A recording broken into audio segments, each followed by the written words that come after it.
growing. We are now in that situation because of the growth of computer power. A fish doesn't know that it swims in water. The computer revolution is going on all around us, and we don't know what it will be because we just take it for granted. Certainly the next big leap, we think, will be what's called converging technology. Machines talking directly to each other. My favourite example of this is what I'm seeing in the medical profession with converging technology and intelligent underwear. The act of going to the doctor to have your blood pressure measured elevates your own blood pressure, anxiety. So what we're going to do is to put a chip into your underwear, and your underwear will talk to your doctor's computer each day and work out what sort of day you've had. That's converging technology. That's going to be the next big leap forward, the way in which machines will talk to each other.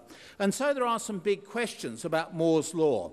What now is going to be the role of the economic role of the human body? Will we be replaced by computers?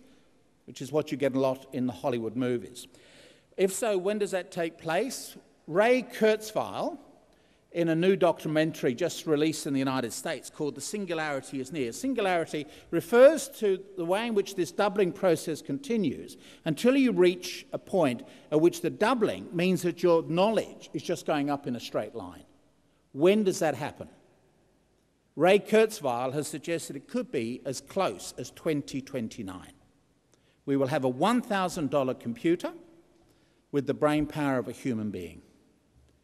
My paranoid radio colleague in Sydney, Brian Wilshire, thinks the year before that happens, the computers will play dumb, lull us into a false sense of security, and then double. Say, right, we'll take over now, thank you. You're redundant.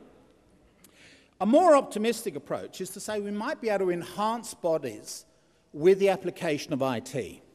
At the moment, people die with unintelligent parts in their body, old people with hips and knees.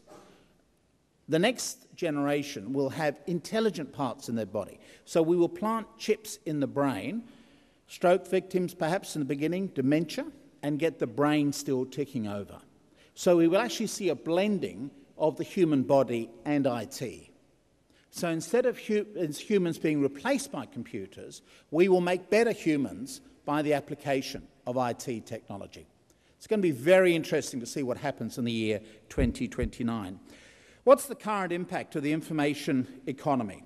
Well, the internet connects more people, dissolves national boundaries, creates global hits such as Harry Potter or Susan Boyle, the British singer. It compresses time, creates new markets, and who could ever imagine receiving 100 letters a day? Our colleague down the front has got 170 waiting for him on his mobile phone at the moment. Who could ever imagine receiving 100? But we do, don't we? The wretched email. A new global culture has been created. There are more consumers than ever before. For example, in China, 300 million people have been lifted out of poverty in the last 3 decades. One of the great achievements of the 20th century. And so what we're seeing then is a world of potential economic growth. People now have higher expectations. They expect to do better than their parents, and they can see how others now live around when they look around the world. And Australia is seen internationally as a desirable place to live. Well, let's look at the economic driver of change. Now, of course, people say we've got this current global financial crisis. Sure. But you've got to bear in mind that economies tend to go in cycles, from boom to bust to boom. It's really a bit like getting drunk on a Saturday night, throwing up on a Sunday, and being ready for work on a Monday. So you just get these cycles in life. The latest crisis is bad news, but it's not terminal. Economic life will go on, and there are still many other drivers of change. The challenge is to keep the focus on the main trends and not be diverted by all the noise. You know, the latest unemployment figures, the latest balance of trade figures, that's noise. The ordinary person doesn't need to pay that much attention to it. Australia has done well to escape the recession, but Australia is plugged into the global economy, and so its fate is tied up with those of its partners. There is now a phrase going around called the new normal, produced by the Pacific Investment Management Corporation. And they've argued that we're going into a new economic era where there will be lower household debt, higher personal savings, less consumption as a percentage of GNP. In other words, we're going to start behaving responsibly once again. And of course we will for a few years. And then eventually a new generation will come along and they'll get heavily into debt again. And the boom and bust cycle picks itself up all over again. So the consumer-led binge, this bubble-driven expansion from the previous 2 decades has ended, but no doubt in due course it'll all start to pick up again. So what's the long-term future for the economy? I want to argue that the 21st century will be the Chinese century, as we've heard that from our previous speaker, in a sense that Australia has been the wonder down under, partly due to Chinese economic growth. And so China's global impact can be seen as a purchaser of raw materials, including from our state, the supplier of finished goods to the rest of the world. It's now the factory of the world, and it's an investor of spare cash. So it's a major investor now in Africa. So China replaced Germany in February of this year as the #1 exporter, and China last year overtook the United States as the world's largest car market. And very few people expected that to happen before the year 2018. One of the reasons, by the way, that China has cars is because it doesn't have an old age pension. Because the key thing in China is that you want your son to marry a good daughter. So you buy him a car so that he will then be more attractive to young women, the daughters of other families. And so you buy the car for him to get more women to be attracted to him, select the right woman because she will be your daughter-in-law who will look after you in old age. That's the way that car purchases work in China. China is committed to a peaceful rise. It does not want a confrontation, a new Cold War with the United States. Australia, I know, is not quite so sure about that. PRC, People's Republic of China, the full name, also stands for Please Remain Calm. China's navy is now off the Somali coast, East Africa, fighting pirates, and possibly it's for the first time since the year 1421 that Chinese ships have been off the east coast of Africa. So #1 to look out for, the Chinese century. Secondly, the Indian century. India has been slowly reforming its government-dominated economy without all the fuss of Mikhail Gorbachev's disastrous rapid economic reforms. The British imperialists often moved Indians to other parts of the world, the British colonies, because they were good clerical workers. And of course, it's interesting in the way that you now have in Silicon Valley what are called, the IT, information technology, also stands for Indians and Taiwanese. They are the 2 major drivers of the computer revolution in the United States, and they are, of course, now travelling back home, taking some of their business skills with them. And of course, now if you visit India, you'll notice there is this sense of rising expectations. This is India's turn now to do well. So I think we're going to be seeing some major changes taking place. The implications for Australia is that it's risky putting too many eggs just in the China basket. And besides, how will Australians psychologically cope with China as the dominant partner? We've always had a dominant partner for 200 years, originally Great Britain, more recently the United States. How are we going to cope with China in that role? So there are some problems there. Also, I'm suggesting Indians are worth keeping an eye on. They speak English, they have a common British heritage, they have a slow but transparent legal system, better than China's, and of course they play cricket. The global economy may be characterised in the following way. Australia is the mine, China is the factory, the United States is the marketing department, and India is the back office. We all sort of fit together. And this is the first time in world history that 3 Asian countries, Japan, China and India, have been powerful simultaneously. And as we heard from our previous speaker, in a sense, Perth is geographically well placed to be an economic hub for the new era. So the 21st century may well also be Perth's century, stealing some of the limelight from the cities on the eastern shoreline.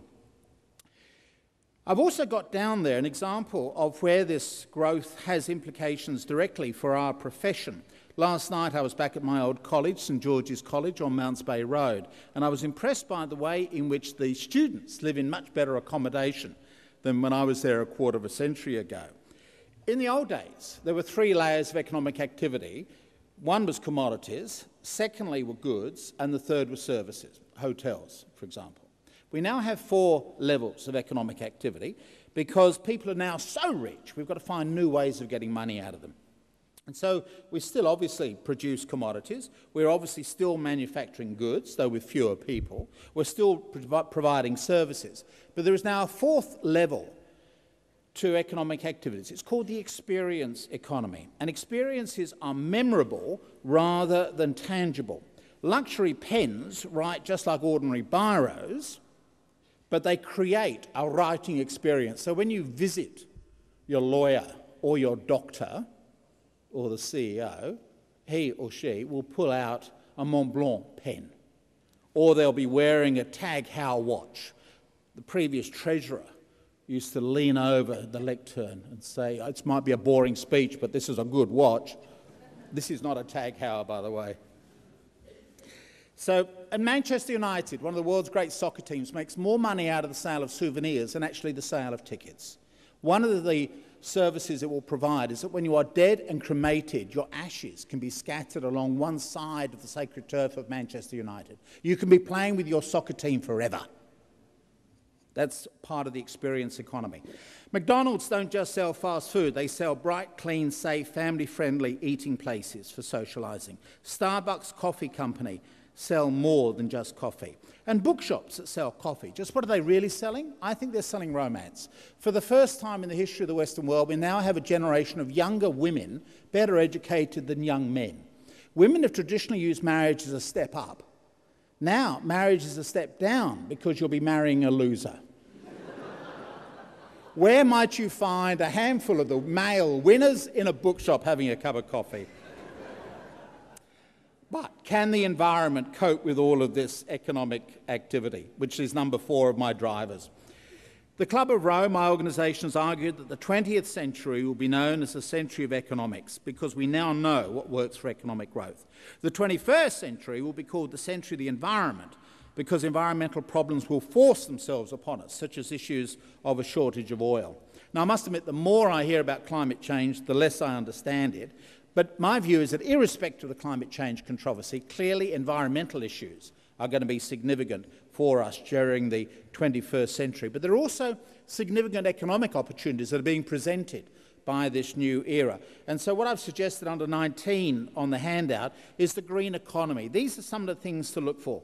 The mobilisation of the pricing system to protect the environment. So a green economy will not be socialisation, that era has gone, but we can use the market to reflect the true costs of goods and services, for example, an end to subsidising harmful practices.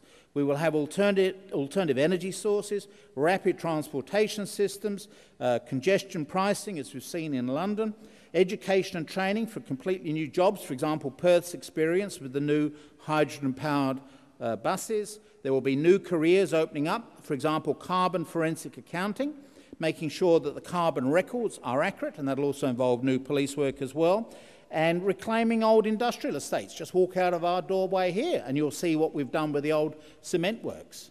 Tremendous redevelopment there in East Perth. And North American writer Storm Cunningham has taken that a step further. He actually argues that there is a $2 trillion economy there waiting for Americans to start reinvestment. So, yes, we've got environmental problems, but I think we've also got opportunities opening up as well. And Australia, again, is well placed for that. Let me just now look at my 5th and final driver, which is the political change. What issue can I look at here? Well, I've selected the one of migration and asylum seekers. People have been on the move since Adam and Eve were expelled from the Garden of Eden, so it's nothing new. The UN High Commissioner for Refugees has estimated that there are 30 million refugees, asylum seekers, returnees, internally displaced persons, etc.